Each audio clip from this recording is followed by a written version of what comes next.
Hello, you lovely people. This is Kathy at Nothing So Strange, and I'm just gonna wrap up odds and ends I've been saying I would talk about in this video. So,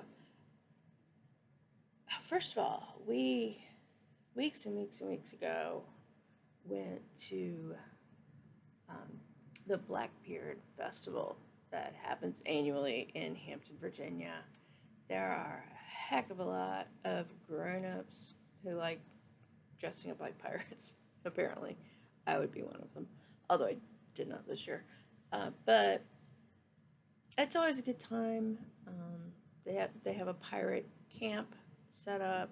They have reenactors doing like little pirate skits in the street, and then they have a couple of ships, and they reenact Blackbeard's last battle. It's super cool out there on the water. So we used to go a lot. My nieces are in their mid-20s now, and we used to take them when they were little. Okay, true confession. The first few times we went, it was just us. And then we started taking the nieces, and then we didn't go for a while. And then a couple years ago, we started going again. But anyway, so we did that, and that's a whole long story to say. I got one thing there. Can you see? It's a bottle. I don't think the blue color is catching as lovely as it is, but see, there's a skull there, skull and crossbones, and down here it says poison.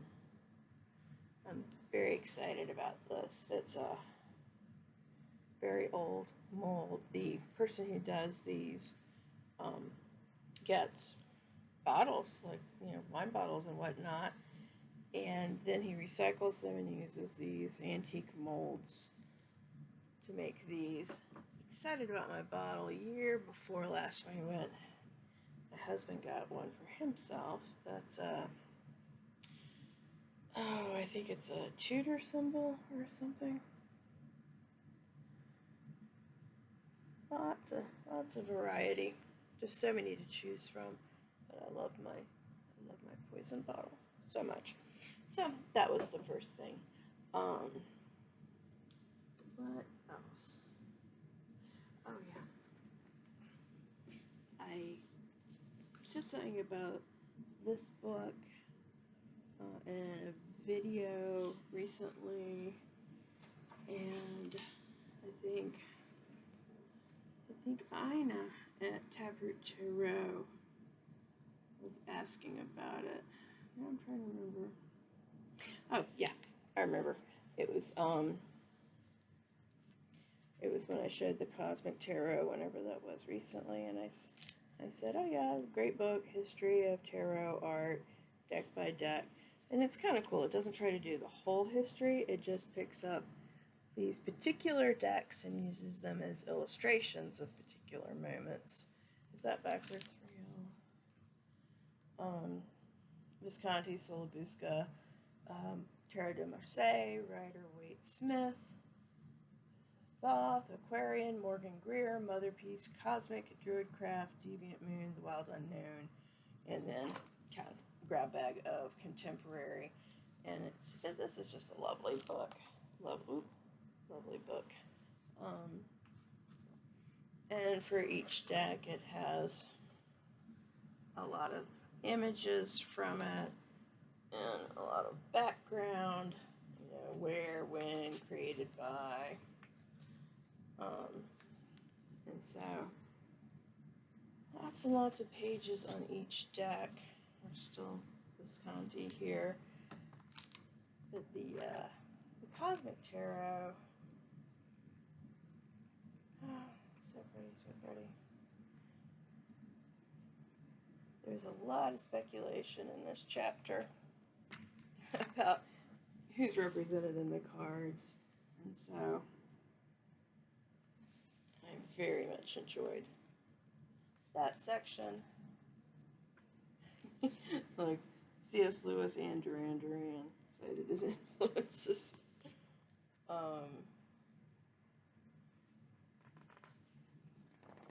And then, yeah, Nine of Pentacles is this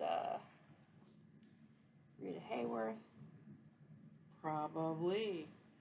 But then there's a question about whether the Prince of Wands is maybe Johnny Depp, Tom Cruise. Who knows?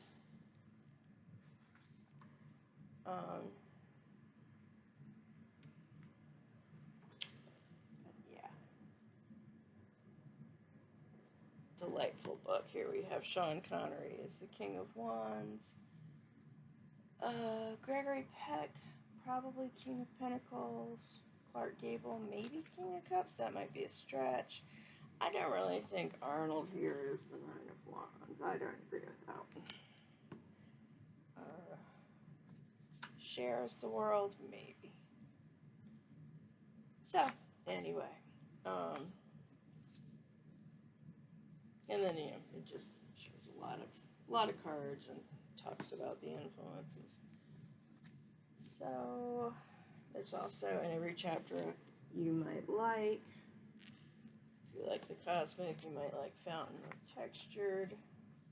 And I think it really does a good job of hitting the, you know, really important decks. Show you some more pictures. Oh, show you Elizabeth Taylor's Queen of Wands. Fabulous.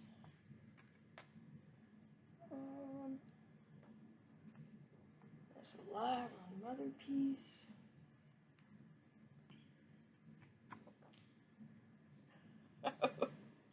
Here we go again with influences for the Aquarian. Nudity alert. Or was that Morgan Greer? Yeah, that was Morgan Greer. Excuse me. And Aquarian. There's a good long section on Deviant Moon. So, anyway, highly recommend this book. Highly recommend. Next, I was going to talk about our recent road trip. We drove 100 and some miles. It was an adventure. I just realized I hadn't taken any of my vacation days off work, and I had a couple weeks I had to use or lose by the end of this month. And simultaneously with that, we heard about a friend who is not doing well, who we needed to visit, and so we started plotting out, you know, I'm going to have 2 weeks off, plotting out this big road trip. For those of you not from around here, we're in Virginia, and we went from Virginia through part of West Virginia into this northern part of Kentucky, where Indiana, Kentucky, and Ohio kind of meet. And then we visited friends there. And when we left there, we went up to Chicago, which is, it's actually on the map, right there. That's another 5 or 6 hours of driving. It was maybe 7 hours from Virginia to Kentucky. We went another 2.5 hours after that up to Madison, Wisconsin.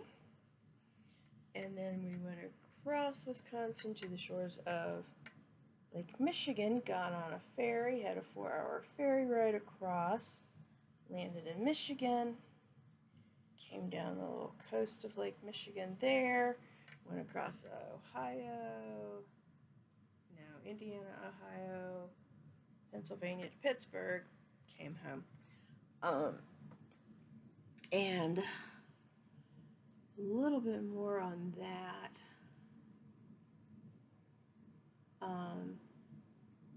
The weather, number one, When we left the first day, there was fog on the Virginia mountains. There was fog in the West Virginia mountains. There was a lot of rain in West Virginia. And we got to see our friends. And that was good. That was important. It was very important to see our friends in Kentucky. They used to live here. They used to be our neighbors. We've known them forever. And then, through this great coincidence, the friends we visited in Chicago used to live here, moved back to Chicago, I think, like 8 years ago, maybe. Hadn't seen them since, except for 2 weeks ago, they were in Virginia again. So we saw them like twice in a week after not seeing them for 8 years, once here, once there. You think about Chicago as this big city, they're on the side of it, and they live across the street from this couple 100-acre wetlands. It's the Fen, and I've been looking for a couple years now of them posting pictures of the sun rising over the Fen, and it's just wild and natural, and so many birds, so many flowers. That was wonderful. Between Kentucky and Chicago, we started out, and our Chicago friend was texting us saying, "Look at this line of storms heading right for you." Oh, that was the worst storm I've ever driven through. I was looking at the taillights on the semi-truck in front of me saying, I hope they don't drive over a cliff, because the only thing I can see in the storm right now is those two taillights, and I gotta follow them. But we made it. And from Chicago to Madison, just a couple and a half hours. Not very eventful after the previous couple days of driving. We stayed there a couple days. Our friend lives in a really fun part of Madison, so we just spent a couple days hanging out with her and checking out Madison. I'd never been to Wisconsin at all, so that was great. Or Michigan. I hadn't been to Michigan either. Kind of take a train through Indiana once, maybe through Ohio once. So this was a lot of new ground for me. This was great. We were hoping to catch people in Milwaukee, but they all got sick, so we're like, yeah, next time maybe. And the ferry we took is the last coal-fired car ferry on Lake Michigan. It looks like this little version of the Titanic. It's oh wait, I got swag. Let me get a picture.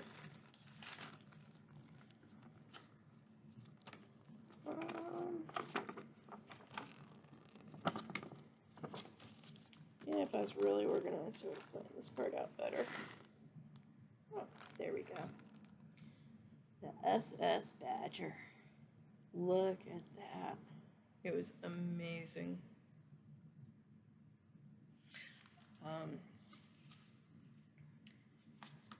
It was so windy. It was so windy that the people that worked there were apologizing for how windy it was, and at one point you couldn't even walk on the deck around the outside.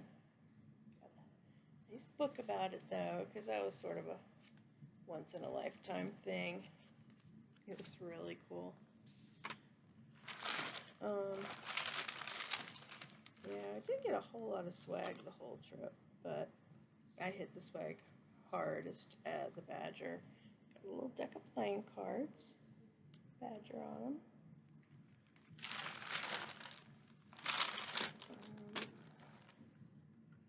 I hit the little penny mushing machine a bunch of times. I would have gotten more because I had 4 different designs to choose from. Oh, there you can see. But it was right next to where people were playing bingo. They had bingo on board. It was so funny.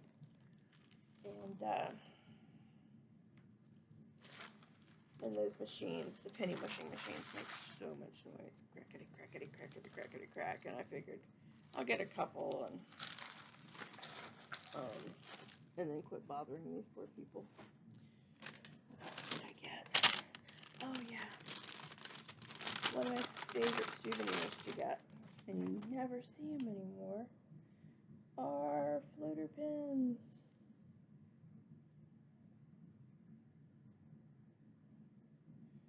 Used to be able to get these everywhere. Come on, move. Okay, this one's a little stubborn. There he goes. So I have a little collection of these.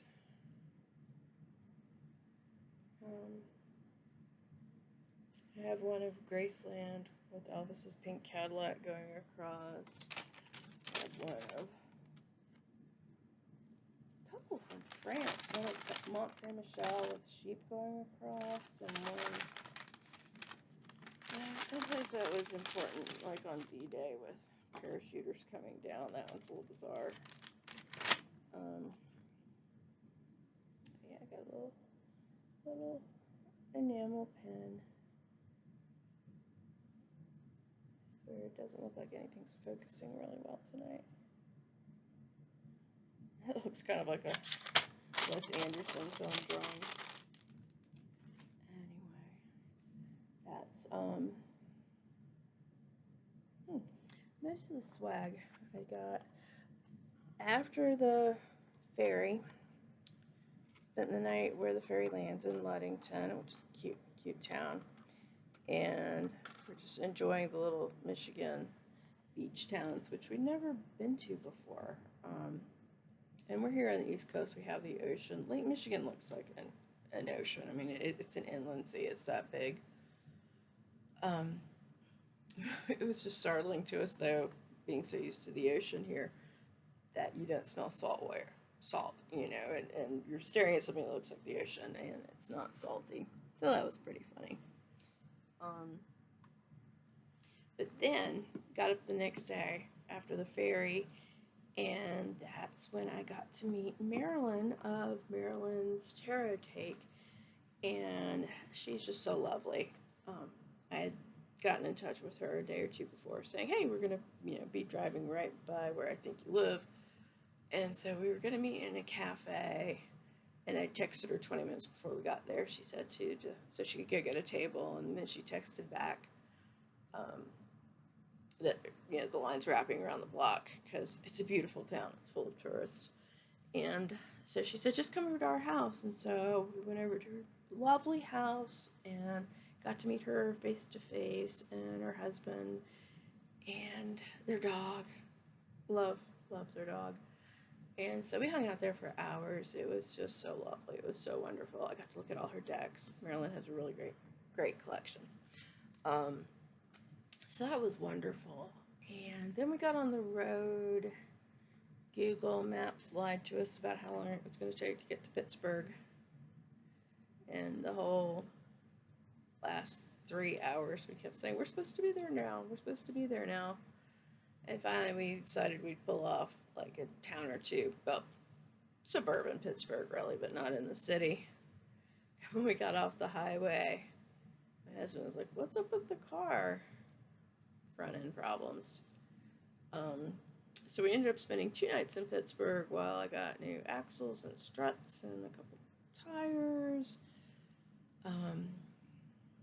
And that a little disappointing because I had some goals in Pittsburgh about neat little metaphysical shops and places that had cool gothy things and tarot, and we'll just have to go back and do it later. And then after that, we came back home. We were really happy to get home. Only we walked in, and I was like, God, it's really warm here. And of course, there's this epic heat wave that just hit a lot of the country. Certainly the East Coast. And it was really hot. And I was like, wow, it's 80 in here. The AC is not keeping up. And then about half an hour later, we're like, it's 85 in here now. What's going on? AC broke. So we just got it fixed a couple hours ago, and I'm sitting here looking at the thermostat, watching it drop. It's still 81, but at least it's going down now. So that was the big adventure. It was, AC breakdown and car breakdown, and terrifying storms and whatnot notwithstanding, it was such a good time. And it was so good to see all these friends we hadn't seen in so long. Like, friends from, goodness, people we've known for like 30 years, 20 years, depending on which one you're talking about. That you grow up and you just don't get to see people anymore. So, that was lovely. That was wonderful. I feel like I'm forgetting something here. I always stop recording and then I realize I forgot to say something or show something or. Oh, yeah, we got a lot of stuff for the shop, actually. I didn't get so much for myself, but,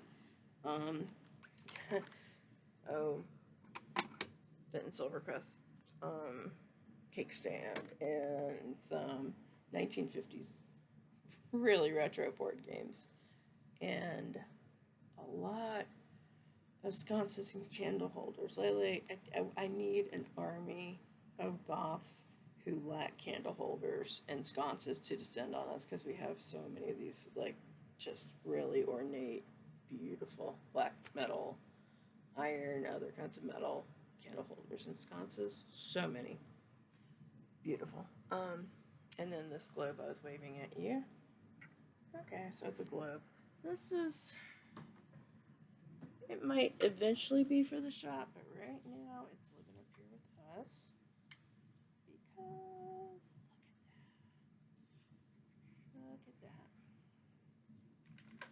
And in a really dark room, turn that other monitor off, you only see the constellations. So, that, pretty exciting.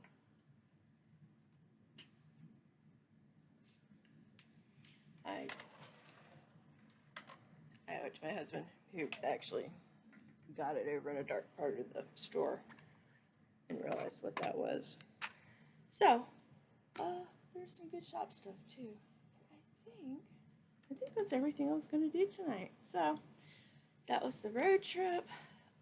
That was the mechanical difficulties, and whatever's in retrograde needs to get out of retrograde because the dishwasher broke down too. Enough. That's the swag. That's the book. I guess that's it. Thank you for listening. And I hope everybody has a lovely, lovely weekend.